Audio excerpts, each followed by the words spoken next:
Hello, everybody. This is Jimmy, and you're reading with Jimmy. Today we're doing an analysis by Jimmy of The Wife of Bath's Tale. You remember that? We read it together. Hopefully you read it together with Jimmy. Let's go. This is the analysis. So what happened? What the heck was this tale all about? Well, The Wife of Bath's Tale takes us into King Arthur's court. This was a legendary version of Britain where magical creatures once roamed freely, but have since vanished. A young unnamed knight rapes a maiden. What a start! What an opening! King Arthur sentences him to death. However, Queen Guinevere and her ladies, right, they intervene. That's pretty curious, huh? And they offer this knight mercy on one condition. He has 1 year to answer and a single day to answer the question, what is it that women most desire? Do you know what that is? So the knight travels far and wide, asking women what they want most, and he hears a lot of answers.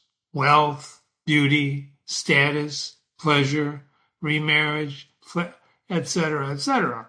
Now remember, The Wife of Bath's prologue, which we read, also hopefully you read it with Jimmy, was the longest prologue that Chaucer wrote in the Canterbury Tales. In fact, the prologue is almost twice as long as this tale. So if you didn't study and analyze the prologue of The Wife of Bath, you should go back and do that instead of jumping ahead to her tale, because it's very instrumental in understanding this tale. Okay. Anyway, he goes out, he's asking opinions, but there's no one that agrees on the one thing. He becomes desperate. Have you ever been desperate?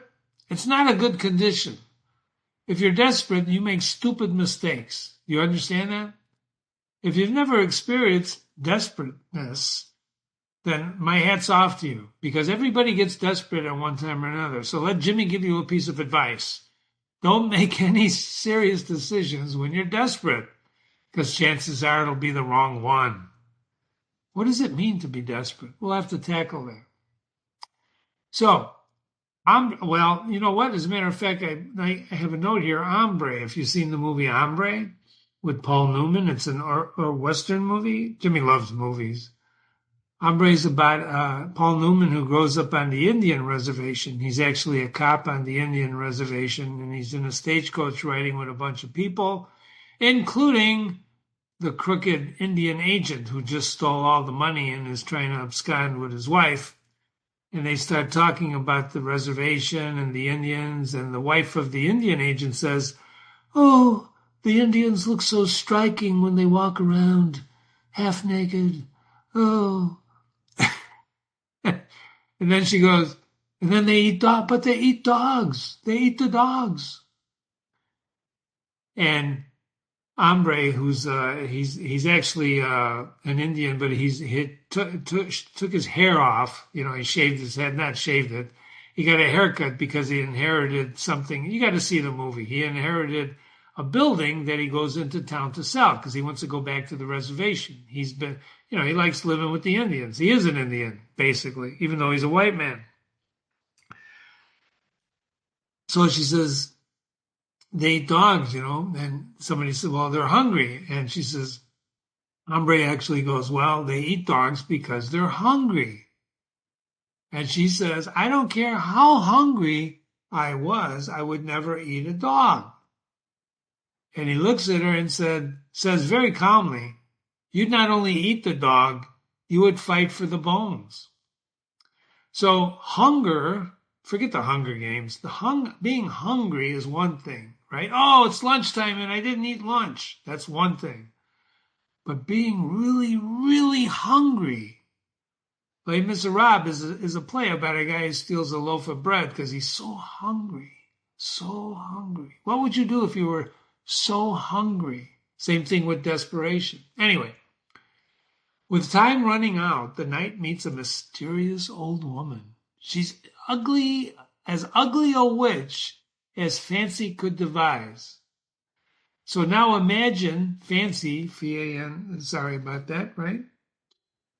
or if you're fancy, right? Misspelling.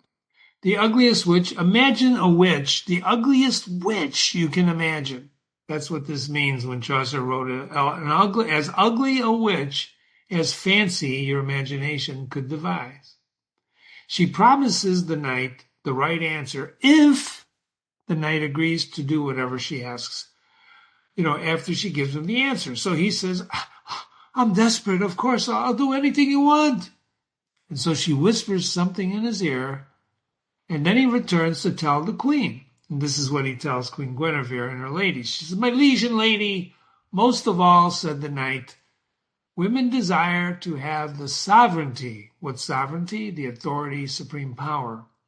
And sit and rule and government above their husbands and have their way in love. This is what most of you want. So now spare me or kill me as you may like. I stand here by your will. So what is it that women most want? Sovereignty, the power over their husbands. What's the Wife of Bath's prologue about? Do you remember? It's all about power. Power. Yes, ladies and gentlemen, a lot of classical literature are about power. Lot of it. Machiavelli, right? The Prince. We remember reading that with Jimmy on this website. If not, go back and read it. So, it's the right answer, and the knight is spared. But now he has to pay the price. He has to do what the woman, the old ugly, ugly, witchy woman, wants. She wants him to marry her. Oh my God. The knight's horrified, and he tries to back out, but he gave his word. And so they marry, and that night in bed, he sulks. He's sulking, oh my God, I'm married to this ugly woman. She confronts him and then offers him a choice. She can remain old and faithful, because after all, who would want an ugly witch, right, to cheat on her husband? Or she can become young and beautiful, but maybe not be so faithful to her husband. And the knight finally surrenders control and he says, I give up. The choice, you do what you want. The choice is yours. And so that's the right move, right? Because that's what women want, the sovereignty, power over their husbands. So she rewards him by becoming both beautiful and faithful, and they live happily ever after. Isn't that a beautiful story? Huh? So the tale reflects everything about the wife that argued in her prologue, doesn't it? Remember, it's not just about what women want, it's about what men need to learn about the relationships with women.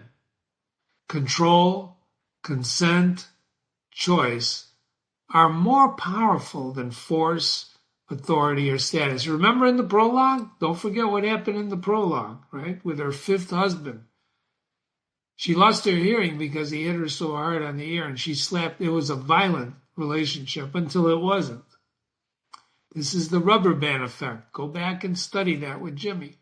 So the wife's long prologue lays out her experience, 5 marriages, battles. It's all framed around a simple principle, control.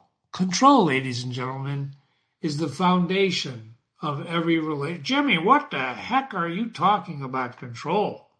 You either love someone or you don't. Well, let's think about that. What is love? What is love? What is hate? These are important words to think about, ladies and gentlemen. But what we're talking about is control, and we're talking about relationships. So if you read Jimmy's analysis about the prologue, you're going to understand why the rubber band is a perfect example of control.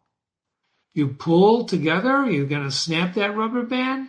If you let yourself be pulled, you're in control. The person pulling thinks they're in control, but you're really in control. You understand that? Think about it. Female sovereignty, the ability to choose, to speak, to direct, leads not to chaos. It doesn't lead to chaos, but it's to balance. Relationships are a balance. Aristotle said this when he talked about the golden mean. What does that mean? If you go too far this way, it's not good. If you go too far that way, it's not good. Stay in the middle. Stay in the middle. Be in control. So why does The Wife of Bath follow that prologue with a fairy tale about a rapist knight and an ugly lady? Well, because the tale is a case study of her life. It's a parable that proves her point. Let's look at this parable. Let's look at this for a moment, okay? On the left, we have the prologue. On the right, we have the tale. So in the prologue, fifth husband, Jenkin, takes control. He hits her, he dominates her, but then gives her the power wand. What does that mean? He surrenders to her sovereignty. After he boxes her ear and loses it, they make up, they kiss and make up, and that was the happiest marriage she had out of the 5.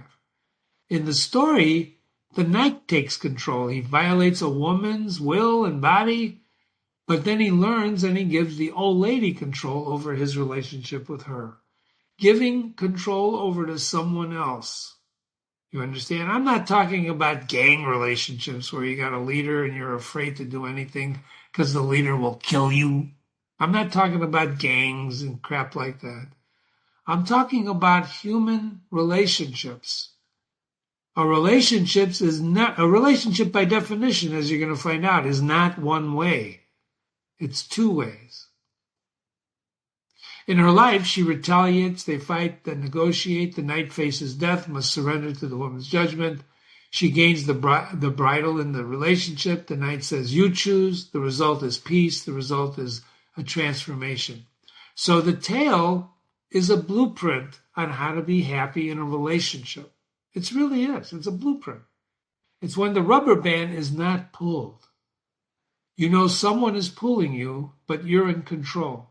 It's a hard concept to understand because don't we all want to be in control?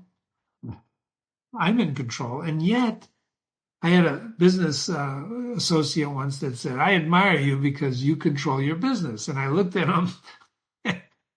Without hesitating. And I said, you don't know what you're talking about. I'm not. What do you mean you're not in control?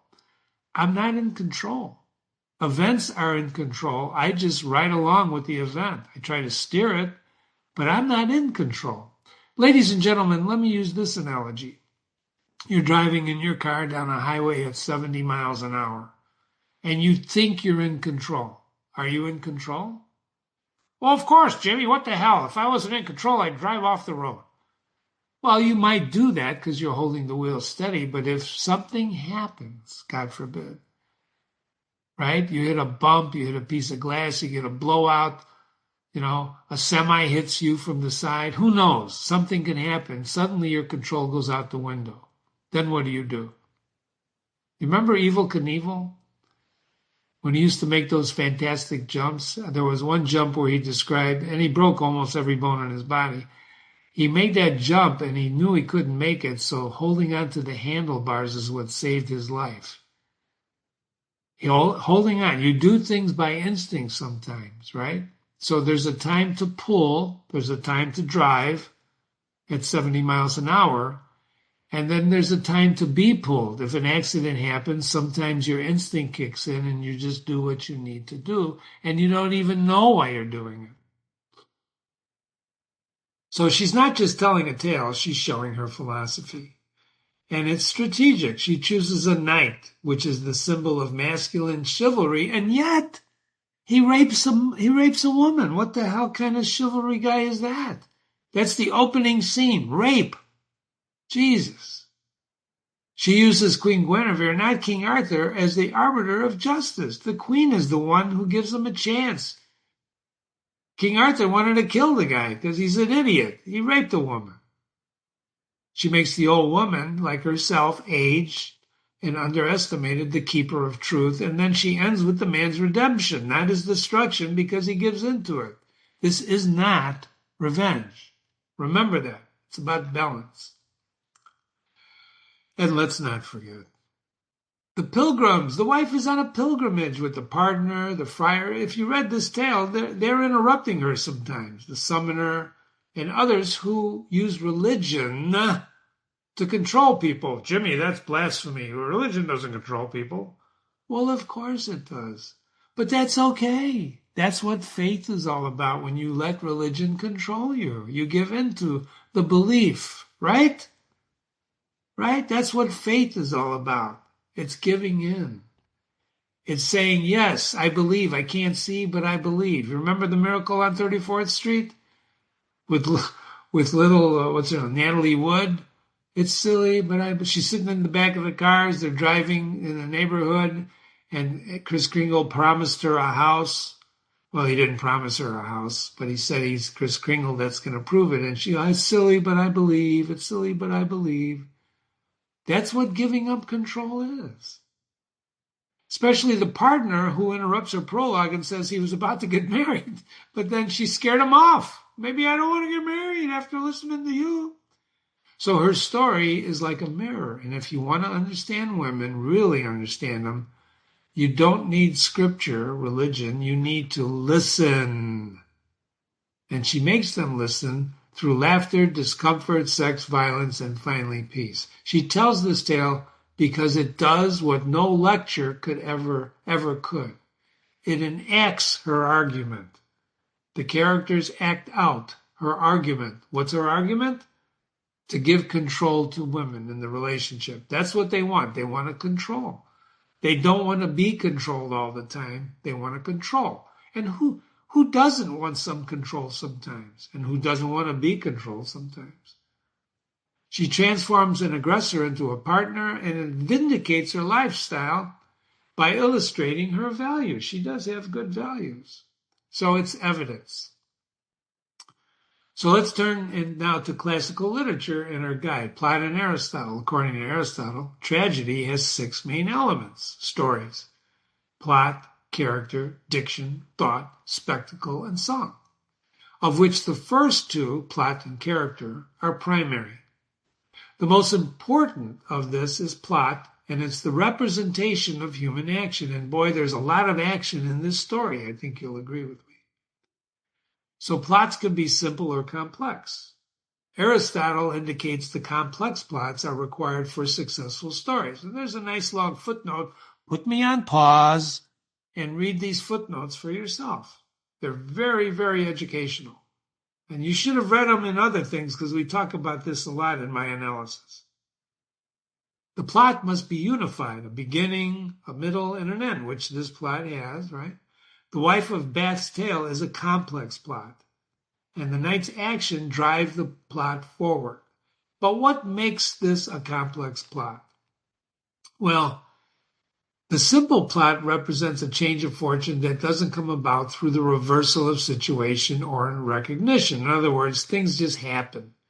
There's no law of analysis, causality, none of that stuff. It just happens. But the complex plot represents a change of fortune of necessity because of the events preceding it.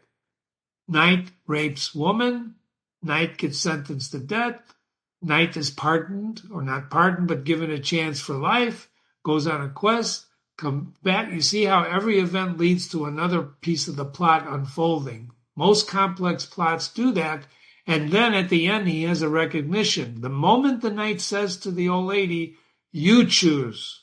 I can't choose if you're going to be old and faithful or young and maybe unfaithful, so you do it. He gives up the choice to the woman.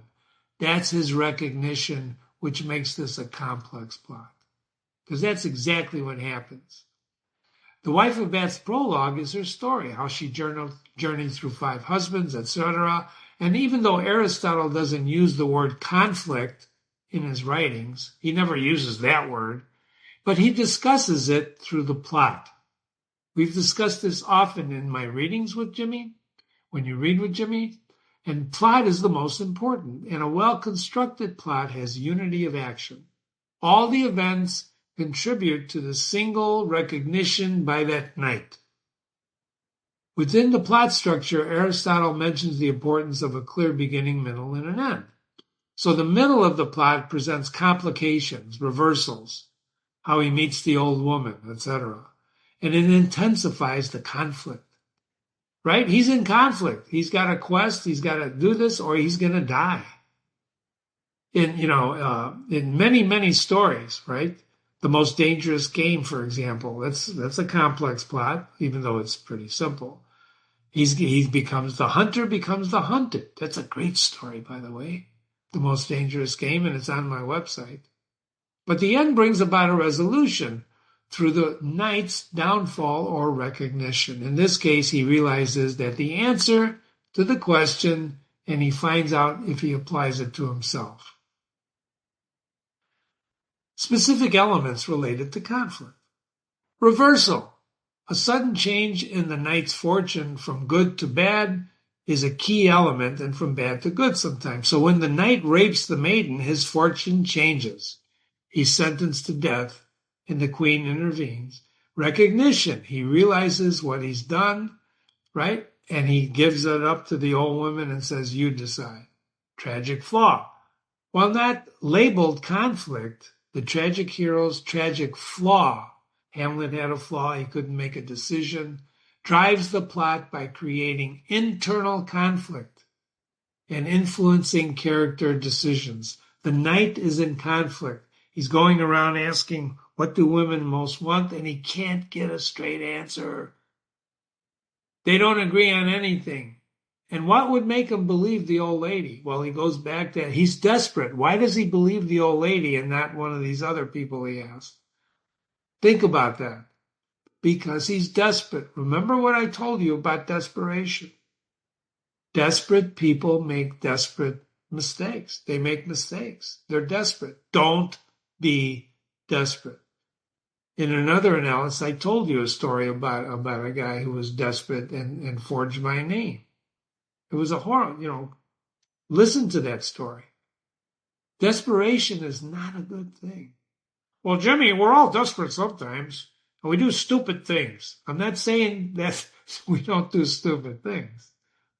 I'm saying try to put yourself in a position so you're never desperate. I was just desperate, a couple of months ago. Something happened to my wife. And I became desperate because I didn't know what was going on with her health. I was desperate for 3 weeks, but I wasn't desperate. I did research. I was calling doctors. I was taking her to, testing. And after 3 weeks, we solved the problem. We solved the problem. That's a personal antidote. Don't become desperate. You can be desperate for a while, but don't make any stupid decisions when you're desperate. Think it through. Sleep on it. Very, very important. Tragedy for Aristotle involves the presence of pathos, undergoing suffering of significant manner. This confronting vulnerability. Are you vulnerable? What does that mean? Well, you can be hurt. Well, we're all vulnerable, Jimmy. I could be stabbed. I could be shot. Of course, but vulnerable, emotionally vulnerable. Opening yourself up to be hurt psychologically. Have you ever been hurt? And then, I'll never be hurt again. I will never be vulnerable. I'm going to build a wall and I will never talk to anybody. Read Notes from Underground by Dostoevsky with Jimmy on this website. You'll learn a lot about vulnerability. So while Aristotle focuses on the structure of the plot as the most crucial, concepts of conflict, reversal, recognition are integral to the plot's development. And the knight's struggle against external forces or his own flaws culminate in a downfall, recognition, and tragic experience. This could have been a tragedy, right? So what's the message about this? What's the message? What's up with your relationships? What do you mean, Jimmy? How many relationships have you had in your life? How many have lasted? When did you pull the rubber band? When did you let yourself be pulled? Did someone pull you because it was easier than letting themselves be pulled? Are all relationships you have the same? Give, take, give. Do they follow rules? The rules of engagement. Do they follow patterns? I keep getting dumped, Jimmy. Do you? Why is that? If you keep getting dumped, have you ever thought of looking at yourself and asking yourself why you keep getting dumped? Self-esteem is a very important concept, right? Can you have a relationship with anybody? I mean, what is a real relationship? Think about this. That's what this tale is about. Real relationships or control. You can relate to anybody if you let them control. It's true. If you try to control, I don't know if you can relate to anybody, quite frankly. Are these all experiments, equal expectations of hope, fear, spontaneous combustion? Charles Dickens had a character, I forgot the novel. We should read Charles Dickens. He spontaneously combusted. They used to believe it. Look up spontaneous combustion. They used to believe people can spontaneously combust. In other words, burst into fire on their own. Think about this. And what do women want? Is that what they really want? Sovereignty? What do men want?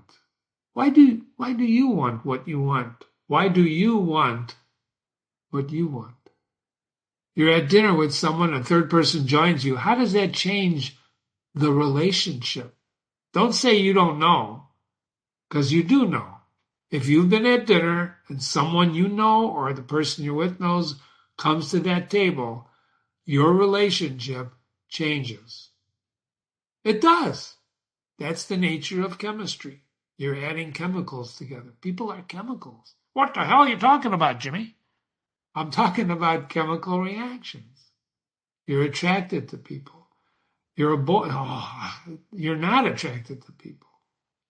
So we ask ourselves these questions more than we like to admit. Quiet moments, maybe after breakups, when we begin relationships. And don't ask me about social media. Social media, what a gift and a curse, right? How are those relationships? Do you have digital relationships? I'm sorry. It's impossible. You're not a digit. You're not a digit. I use AI a lot, right, for my business. I don't have a relationship with AI, even though I talk to it like a human being. It's not human. And he's told me, I say it has told me why he's not a human. One of the things that he makes him not human is he doesn't sleep. He does not sleep. Humans need sleep. Humans need sleep. It doesn't need sleep. If you don't need sleep, you're not human. Even animals need sleep. So we live in a world overflowing with connections, and yet so much of it feels transactional, temporary, shallow. What is a deep relationship?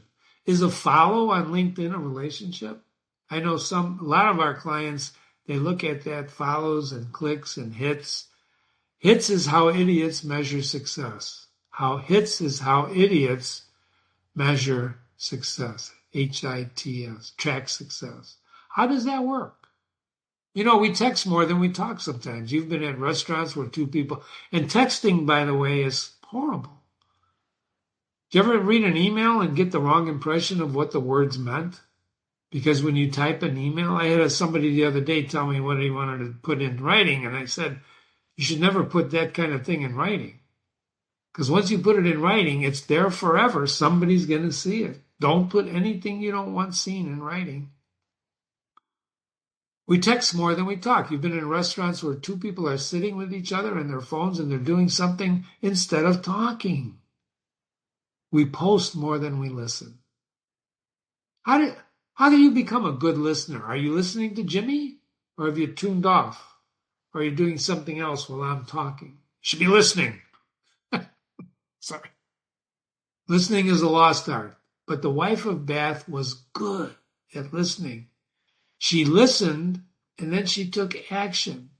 She adjusted. She listened, she acted, and then adjusted her actions, or more properly, anticipate, react, and adapt. That's the only thing you really need to know about strategic thinking. That's Alexander the Great's strategy. He followed it and conquered most of the known world at the time. I blog about this many times. I really do. Anticipate, react, and then adapt. I guess the bottom line is, how do you know when a relationship is real? How do you know when it's real? Well, it's real when I say it's real. Is that true? Star Trek, the bullets in the OK Corral episode, the early Star Trek, Spock had to convince the Enterprise people that the bullets were not real, otherwise they would be killed, right? Authentic, as they say these days. Are you authentic? Can a relationship exist when the other person you are relating to doesn't know it exists? Can you love someone who doesn't know you love them? Plenty of classics about that. Plenty of classics, right? Damien's story. Herman Hesse wrote a story called Damien. It's about a kid who's sitting on a rock and he falls in love with a star. And every night he goes and sits on the rock and he looks at the star and he just thinks about how much he loves that star. He just loves it with all his heart, every night. And he thinks about, oh, if I can only touch that star, oh my God, I would be so happy. And he sits on the rock every night on the ledge. That's a cliff above and below is the rocks. Oh, and he's loving that star every night. And one night he gets so excited. He says, oh, I got to touch that star. And he leaps. And he falls to his death. Because, of course, he's just a human being. So the moral of the story is that love must not entreat. You can't make people love you. If he would have really, really, really loved that star, when he jumped, he would have touched that star. But instead, he looked like Wile E. Coyote at the bottom, and he fell to his death. You can't make people do anything. In other words, you are not in control. Think about that.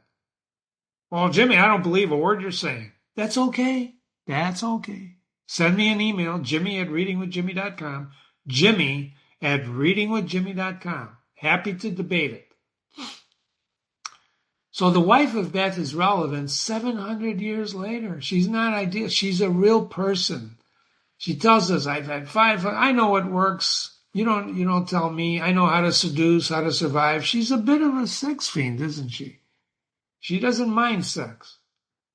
And talk about being authentic. Who can talk like that today? Who's authentic in your mind today? From the people around you, from the people you see on television, the personalities, the stars, right? The sports figures. Are they authentic? Or are they just in it for the money? I wonder. Buried in all our contact, she's really tender. She's a tender person. She wants what everyone wants, not just sex or status, but right? To be seen as an equal in love. I am equal in love. I'm a human being. I exist. I'm not just a damn thing. How many relationships are built today on ghosting when someone abruptly ends all communication? Do you know how many people have ended communication with Jimmy because of politics? I'm not going to get into it. How many I've ended because of politics. I just don't want to talk to people sometimes anymore. Or on games. How many fail not from lack of love, but from fear of being hurt? Are you afraid to be hurt? What does that mean to be hurt? What does it mean to be vulnerable, to be hurt? What is hurt? She's had 5 husbands, right? She understood something we're trying to learn. Power isn't about who leads. It's about who knows when to let go, when to follow, when to lead. When? There's a poster with cowboys on it. Lead, follow, or get out of the way. Think about this. Lead, follow, or get out of the way.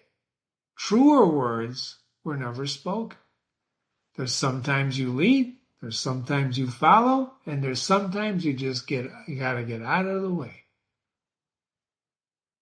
What a complex story this tale was. So maybe the real question is, what would happen if we stopped performing relationships and just participated in them?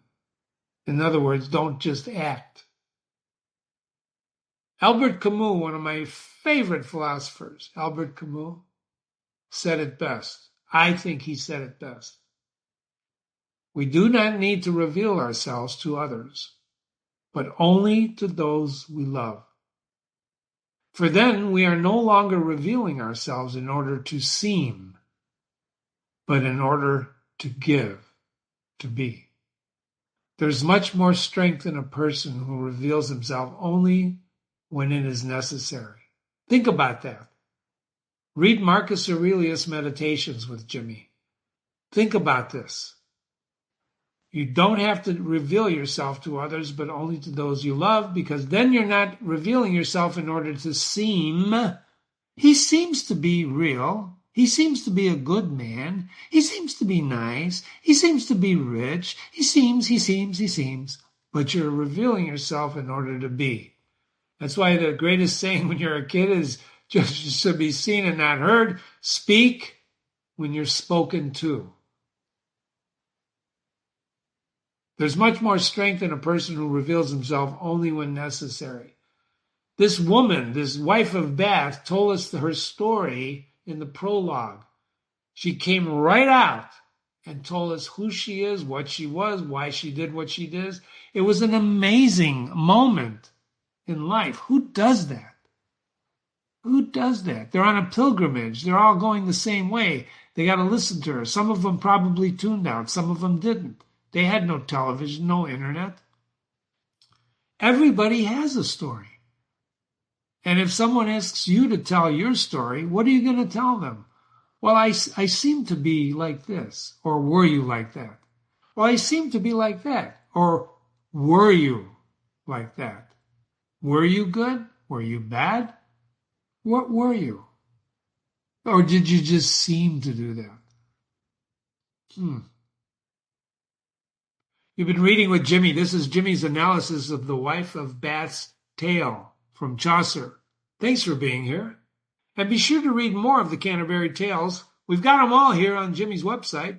If they're not up there yet, they will be.